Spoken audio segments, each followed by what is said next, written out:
So, how did you get started in Bitcoin? Who got you I got started in Bitcoin started in and Bitcoin when? by my dad, Buck Blutarski. Just kidding.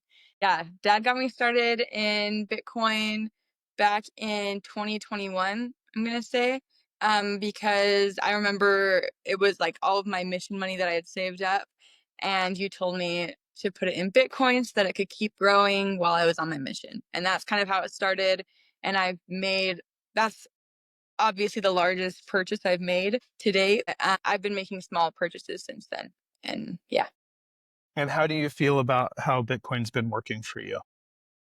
I can't say that I understand Bitcoin or how it works, even though dad's explained it to me a few times. I don't know. But I mean, it works because I've seen my investments grow a lot. I don't know if I should say this. I think currently it's like over three times what I originally purchased.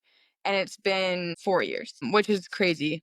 And I also have made investments I have an account through Vanguard, and that money has also grown, but not nearly as much as my Bitcoin has. So I've seen results with Bitcoin, and I'm really happy with them. Awesome. Cool. Okay. Before we were working together, did you have any struggles with investing or anything or Bitcoin? Well, before we were working together, I had never made investments in either Bitcoin or any other sort of investing. But before I did invest, I was skeptical on whether or not I should because it seemed like fake money to me. I didn't really understand how it worked. But talking with you about it and like you showing me data and just like history of Bitcoin growth helped me to understand that it would be a smart decision for where to store my money while I was on my mission. And now that since you've been working with me and you've seen these results, which I Mhm. don't know if you noticed lately, but it went up a big jump. Didn't it hit an all-time high this It week? hit a new all-time high. And so I think now you're probably closer to, if not over four times Oh, okay. your original. So it's like it's pretty exciting times. That aside from that, how are you feeling? Did I already ask? Yeah, struggles. Okay. So how do you feel about your results in particular with Bitcoin since we started having you invest in it? I feel happy with it. I mean, I feel like the way that I'm viewing my Bitcoin investments is like my one big investment back in 2021. And then just this year, I've started purchasing more since. And so with my like initial investment has grown, like you said, like four times, which is crazy because I have hardly touched that at all. Like I haven't done anything to it. I haven't had to do anything for it to grow that much. It's just been making money for me while I'm worrying about other things in life. And since I set up like the auto payments every 2 weeks, I think I invest a little bit in Bitcoin. It's actually been really nice. I'll get like a notification, a text that's like, you just purchased this much. And it's nice because I think sometimes it's easy to lose track of where my money's going. As soon as I get paid, I have, okay, it's going to bills, it's going to these things, it's going to groceries.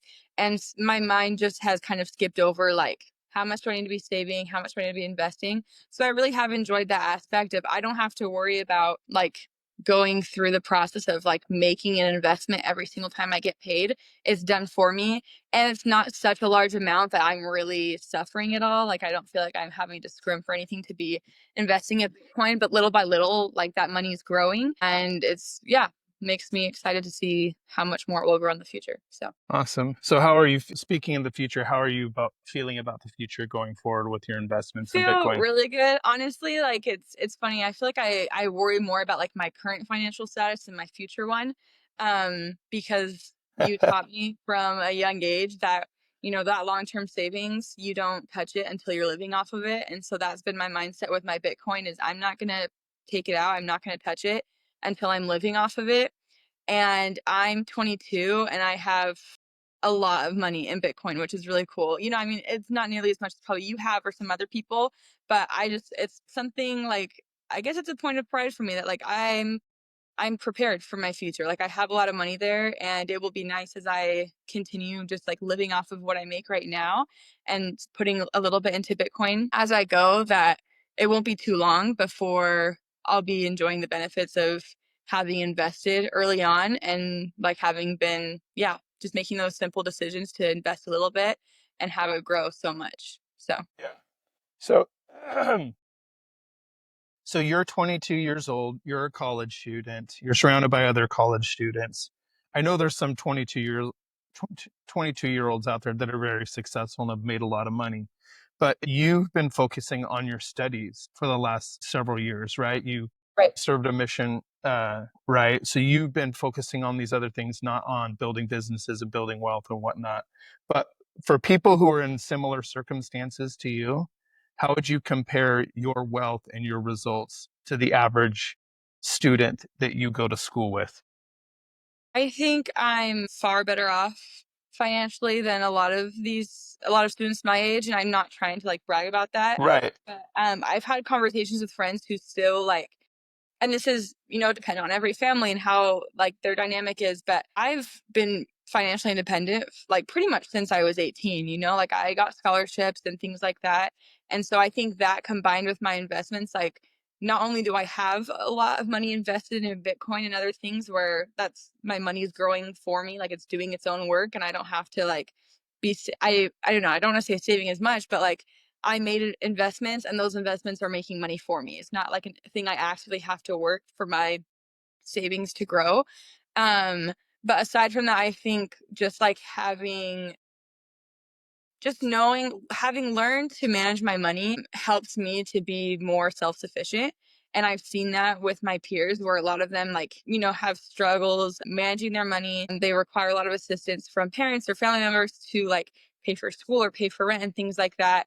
And while it has been like at some points a stressful thing in my life, I think learning money managing habits as well as learning how to invest and learning about Bitcoin and seeing the benefits that it provides has helped me to be good with my money and to know, I don't know, I guess just be the boss of my money, not let my money boss me around, if that makes sense. Like not be Yeah, controlled by I like having to that. live paycheck to paycheck, even though sometimes it does feel that way. I think I get paid every 2 weeks and I'm living off of what I get from that. I'm not living off of my Bitcoin or anything like that.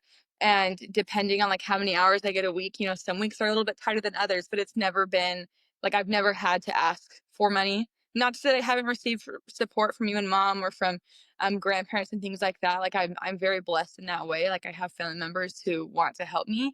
But I guess what I'm saying is I've never needed to ask for help. Like I think Yeah. financially I've been stable and I'm able, like I have confidence that I can get through school and I can do these things on my own and fund it myself. And not even just like having to worry about that, but Bitcoin has helped me.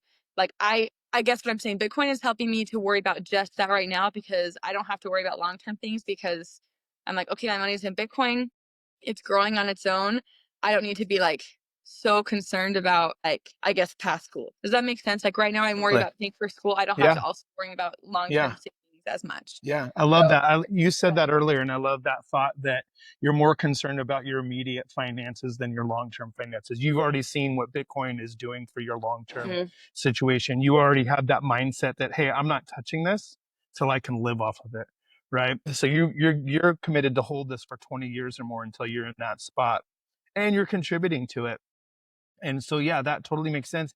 And another thing I liked about what you said is like the mindsets that you have that other people haven't because they haven't been exposed to it. And that's a big part of what I'm trying to do in First Step Bitcoin is help people understand how taking some small, simple actions like this can lead to big results. So speaking again of like results, like does the average kid, like in your friend group, how many are making investments on a regular basis? Couldn't tell you for sure because we don't really talk about it, but I guess based off of my friendships with them and I guess what I've known about like their personalities and also sometimes their spending habits, I wouldn't say that any of them are really investing. Like I don't think it's something that's really on their mind. I think for a lot of people that's kind of something in their heads that you're going to do after school. Like once you have a job, then you start investing or like maybe Yes. work has a program where they invest part of your paycheck for you and that's all you need to do. And I think there's kind of I a think conception you there. It's were not a conception. working I think you were working under that mindset for a while too because you weren't for a while you didn't have an automatic recurring buy into Yeah. Bitcoin. Since my initial purchase, like back in 2021, which was a a large one, I hadn't Yes. made any other ones. Like I think I'd Yeah. done a few, like maybe a couple sporadically, but it wasn't really on my mind. Yeah. Like, I need to continue. to continually be investing in it. Yeah. And I know you had concerns when we were talking about this because I had been encouraging you to set up automatic buys, recurring buys. Right. And but I remember you telling me like, well, I'm a student, Dad. Like I don't make a lot of money. I need to be making sure I make ends meet right now. But then you went ahead and you did it and you set up a Yeah. small or reasonable amount. Yes. And really How has it's that nice been? because yeah, it's very doable. I think that's like I'm glad that we had that conversation because, I think sometimes I think because of the way that like I started investing and sometimes the way I view investing, it's kind of like you go all in. Like if you invest a huge chunk and or else like what are you doing? So I Yeah, think that was kind of my mindset. It was like go big or go home. Like, well, I don't have that much money to be investing right now, so I better just not do it. But you were showing me there's like it's really cool how many different options there are based on your lifestyle and your needs, like how often you're investing and how much you're purchasing each time. So I don't know if you want me to share details, but right now, like all I'm purchasing is it's like $10 or $15 every 2 weeks, which yeah, isn't anything perfect. crazy. But since I started, it's like, it's growing and it's like it's really doable for me right now with, I'm trying to pay rent and I'm also trying to pay groceries and I'm paying for school expenses and things like that. So I don't have a lot of money, but I can spare that money. Like Yeah, I can spare $15 every 2 weeks, yeah, And it's nice that it's done for me because sometimes if I had to go every 2 weeks and do it myself, I might not be so encouraged to do it because I would be thinking about all the other things I could spend, or all the other things I could buy with that money. But the fact that it's done for me is really nice because it's kind of like taken care of. It's almost like, I don't know, because maybe I don't trust myself all the time to make the investment every time because I'll yeah, think yeah, of more important things to spend yeah. my money on. So the fact that it's just done for me, I don't really have a choice. Obviously, I can cancel it if I want to, but it's good for holding me accountable to being consistent with it. So, Perfect. Yeah. And part of it, a lot of times we just forget. We hmm forget to yeah, do certain totally. things. So we have it Every automated. time, like I get a text every 2 weeks. I'm like, oh yeah, Yep. I forgot I was Yep. signed up for that. Literally Yeah. every time. So Yeah. When it's it's nice. automated like that, it just, we don't, it takes our fear out of play. It takes our worry out of play. It takes our forgetfulness out of play. So yeah, I'm glad you're doing that. I would make one recommendation to you. I think everybody should, and I think everybody can. And I say this all the time. I think even a homeless person can come up with $10 a week because I think you ought to buy $500 of Bitcoin a year. Because I think if you do that and hold it for 20 years, you may be able to live off of that Bitcoin for a year, 20 years from now. So if you're continually doing that, you're that initial chunk, that initial like 5-figure chunk that you put in, that continue to grow and grow and grow. And you'll have these smaller chunks that you can live off first that may cover you or may not. Like mine is more, I buy more than $500 a year. And if from time to time I put other amounts in too when I free up other money. But I'm like thinking like, hey, what kind of lifestyle do I want to have? If I want to live off of $50,000 a year, I'm going to put $500 a year in. If I want to live off 100,000, I'm going to put $1,000 a year. If I want to live a $200,000 lifestyle, I'm going to put $2,000 in a year. And right now, I don't think you need to worry about those higher amounts, but I would recommend that you put $10 a week in or 20 every 2 weeks. hmm I think that you're going to get better results long term. And I think you've already seen what you're doing right now. Is it burdensome to you? Does it weigh mm you down? Does it worry you that you're spending that much? So really, Yeah. you'd be spending $5 more every 2 weeks than you are now. And so that's a recommendation for you to think on. And you know how I operate. I always like to give you information. I want you to know the decisions are yours. You make them. Um, you can do them. Seems like a small amount. I think it can just have a tremendous impact. So one other thing I wanted to bring up, Liv, because I work with a lot of entrepreneurs, and I think it'd be important for people to know too that you're an entrepreneur, right? Like you wouldn't probably call yourself an Yeah, I don't know. entrepreneur, I would if I've considered. but you are. So can you explain to us like how you like what was your first entrepreneurial venture, which was a very successful one, by the Right. way, which is why I want you to talk about it. How Uh, are you an entrepreneur? are you referencing my piano teaching? I sure am. Okay. Yeah. So I was a sophomore in high school when I started teaching piano lessons. I'm blessed because my parents paid for me to take piano lessons, and all of our siblings were all forced Like it wasn't really a decision, or it wasn't a choice. We all had to take lessons. And I would say I'm one of few who genuinely enjoyed my lessons the whole time. It's just been something Yeah. I've always loved to do. Piano has been like I think it's been a really good thing for me in my life. It's helped me to grow personally. I think it's helped me in like, just like I even think in my, like in the religious aspects of my life, those have been enriched by music and by playing the piano. It's been like a stress relieving thing for me. And when I was in high school, I started thinking it could be cool to be able to share those talents with other people, and make some money. I really wanted to be making money because I wanted to go to college. I wanted to serve a mission, and I knew that I would be funding those endeavors myself. And so I had to get started. And that was something that was realistic for me that I could do. So after school, I would set aside about, and this grew along the way, but at first I only had a few students, but then I'd start teaching their little siblings, or I started teaching their neighbors, or I start teaching new like family friends and things like that. And so that grew. And by the end of it, after 3 years of teaching, I had 22 piano students who I was teaching weekly. And so that really looked like Monday through Thursday for about 4 hours each day. I would just have back to back lessons. And sometimes it was tiring and not my favorite thing to do, especially when sometimes not all of your students love playing piano and they don't want to be there. And it's very evident that their moms want them there more than they do. But it was really nice to be making that money every week. And then that's when that's largely, if not almost entirely, like the money that I've invested into Bitcoin and other things has come from my from piano teaching. And that's something that I don't know that I'll do again, but it's a skill that I know I could rely on sometime in the future. Like when I have a piano or have access to a piano, that I could start doing that again. It's a skill that I have that I can use to make money. It Yeah. was a really cool opportunity for me to learn like making money, managing my time, like balancing school and social life and work all together. But it was awesome. I really enjoyed it. Yeah, we were really proud of you. You did a wonderful job, to be honest. It was you were a really good teacher. You had a lot of love for your students, and I think that they really. I remember you had some that didn't really want to be there, but I think they still enjoyed being there with you. Did they want to do piano? No. Were they practicing when they were going? No.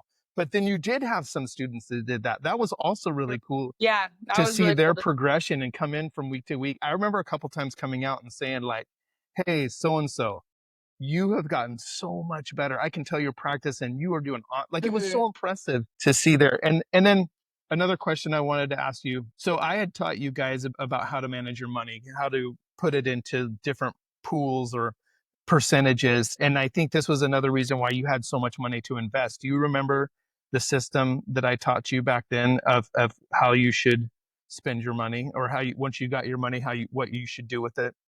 What, Do you want me to? remind me there. I'm What I remember is that we were taught that you can live off of half of what you make.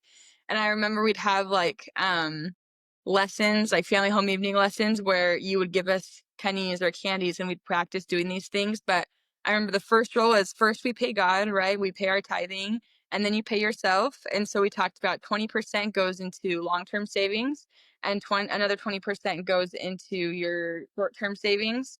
And we talked about the different, like differentiating long-term savings. That's the money that like you're saving forever. That's money that you're not going to touch until you can live off of. Short-term savings is if you have a school trip coming up, things like that, or just, big purchases that you're waiting on, or, even just having a like rainy day fund sort of thing, like that would be short-term savings.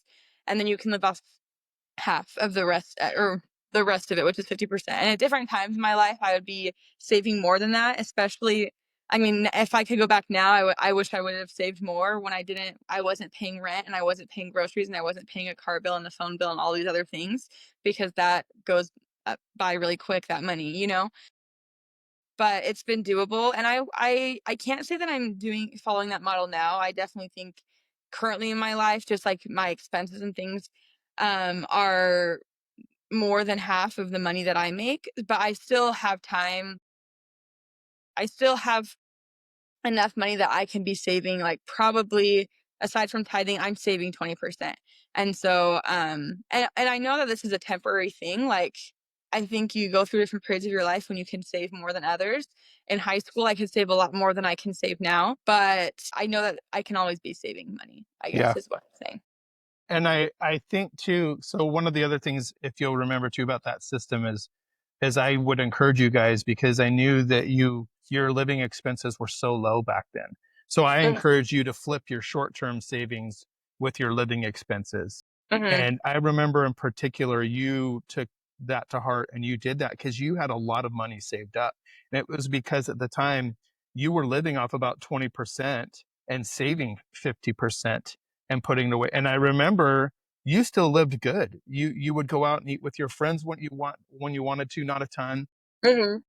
You were buying new clothes. You Love always clothes. I had loved buying my Vans, my new you. I was gonna football. say you had lots of I was shoes. able to afford what I like Yeah, the things that made me happy, or maybe the things that brought pleasure, the things that I enjoy yeah, spending my money on, I still was able to afford for them. sure. You totally were. It was awesome. You were a successful entrepreneur. You managed your money successfully. You're seeing the fruits of it. And I think, you're doing college on your own. That's a big thing that we taught. That's what my dad taught me. And I wanted to teach you guys. You guys can do this on your own. You guys don't have to go into debt for it. You'll graduate with a bachelor's in speech pathology. Is that what you're studying? And you won't have any debt. That's amazing. You're going to go into your first job or start your practice or whatever it is you choose to do. And all of a sudden, you're going to be earning so much more money than you are now. And it's going to be a lot easier for you to get to back into that groove of, I'm living off of 50%. I'm saving up 20% for short-term savings so I can buy a new car, so I can save for a down payment on a house, right? And you'll still be paying your tithing first and paying yourself second, paying that 20% into your long-term savings and your investing that you'll never touch until you're able to live off of it. So, and I think that's going to be an easy transition for you. You've got to decide to do it. You've got to commit to do it. But once you do, I think you're going to find going from where you're at right now to living off of half of what you're making when what you're making is going to be two or three times. Well, you're not even working full time. So it's going to at least be Yeah. double, but I would say it's probably Mhm. going to be three times, maybe even four times Right. more than what you're making now. So when you think of it that way, you're going to have a lot of extra cash. And the average person is going to increase their lifestyle to meet that. And what I hope you will do instead is to immediately just start living off 50%, put that other stuff away, and then over time your lifestyle will increase naturally, you know what I mean, and you'll be able to get what you'll buy more than anything with those investments is time. So you will get to a point where you can live off your investment so much faster than somebody else will, where they will have to work 40 years. You may be working 20 years, you may be working 10 years, which we just don't know until you get to a point where you're going to be able to live off of your investments. And then at that point, wow, that's life changing. It really is. And I can speak from experience on that. So cool. All right. Well, anything else? What would you say to others who are thinking about work? I'd recommend it, and it's not just because you're my dad. I think you're a person who is very understanding of people's situations and very willing to work with people in their specific circumstances and with their concerns. I would encourage them if they're interested just to talk to you because I think that's how my investing started was, Dad, what the heck is Bitcoin? Why are people just making up money on the computer and asking people to buy it? Like that was my perception of it. But with further conversations and you're just a really intelligent person who's able to explain things in a way that's easy to understand. Whereas if I read an article, I might not understand it, but if I had a conversation with you about it, it made more sense. So I definitely recommend like working and consulting with you because you have a gift for making things make sense. And also you can be realistic with people in their circumstances and with their goals. And you're not a pushy person. You're not pushing your ideals or like your plan onto them. You're really good at looking at people where they are and helping them find a realistic plan for how they can invest and for their Thank future. you. That's awesome. One of the things that I talk about in First Step Bitcoin is I want to help people break away from ordinary results and I want them to reach and achieve extraordinary results, especially in investing. What would you tell other people about the results that you've gotten through the investing? Are they ordinary results or are they extraordinary results? They're extraordinary results. It's more than I thought I would be making it's grown more than I thought it would have when I invested in it 4 years ago. Like I wasn't Awesome. expecting results like this so soon. Cool. All right, Widge. Well, thank you for doing this for me. I Yeah, really appreciate it. of course. I Thanks, think Jack. this is good. I think I got everything I need. Okay, awesome. All right. I love you. That's good. Okay, love you, Dad. Bye. Bye.